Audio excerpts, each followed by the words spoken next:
The dispatcher would later say it was the silence that haunted her. Not the screaming, not the words, the silence.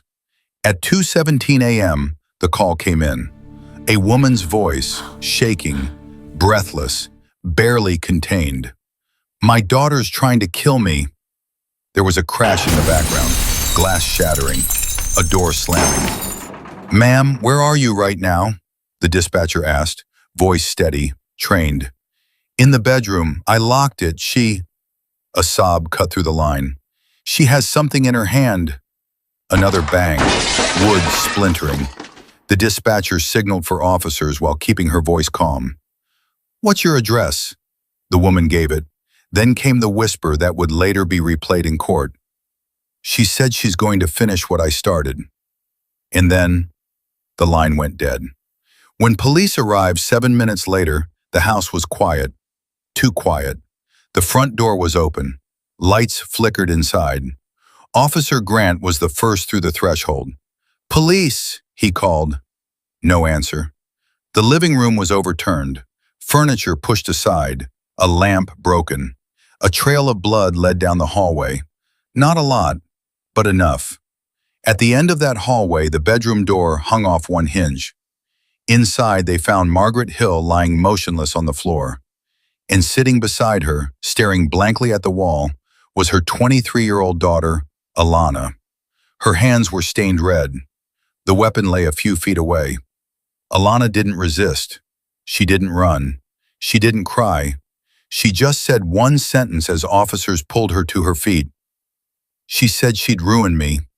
The headlines came fast. "Daughter attacks mother in midnight rage." Mental breakdown or cold-blooded attempt? The story seems simple. A troubled young woman, a violent outburst, a mother left barely alive. But simple stories are often lies dressed in convenience. Margaret survived. Barely. 3 surgeries. Weeks in intensive care. When she finally opened her eyes, the first thing she asked was, "Is she safe?" Detectives exchanged looks. "Your daughter is in custody," one of them said gently. Margaret shook her head weakly. "That's not what I meant." Alana had no prior record, no history of violence, no known substance abuse. But neighbors described tension, yelling late at night, arguments that felt different, not just anger, fear. She sounded scared of her mom, one neighbor told investigators, which didn't fit the narrative.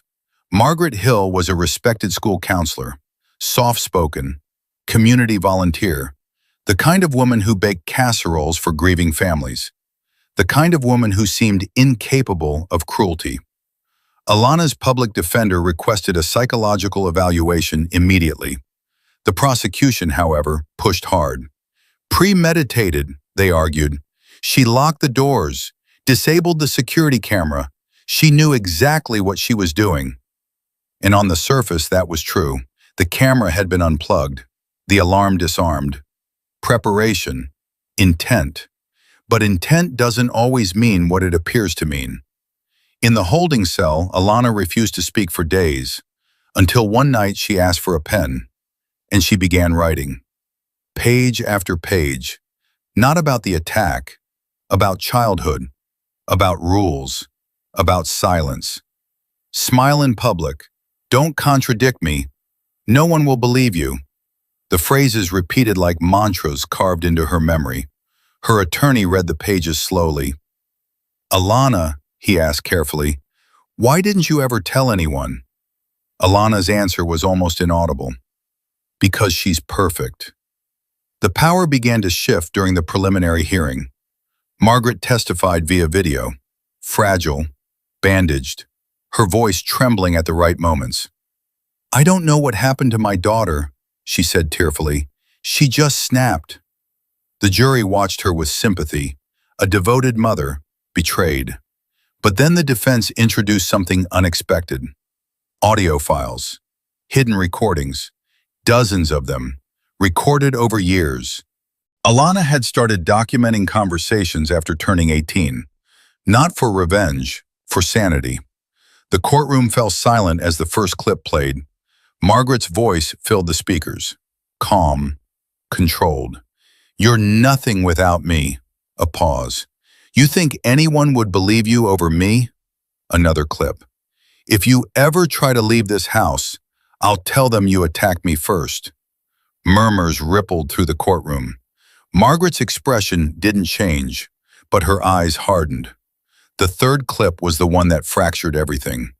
Margaret whispering venomously, "You owe me your life, and if I can't control it, no one can."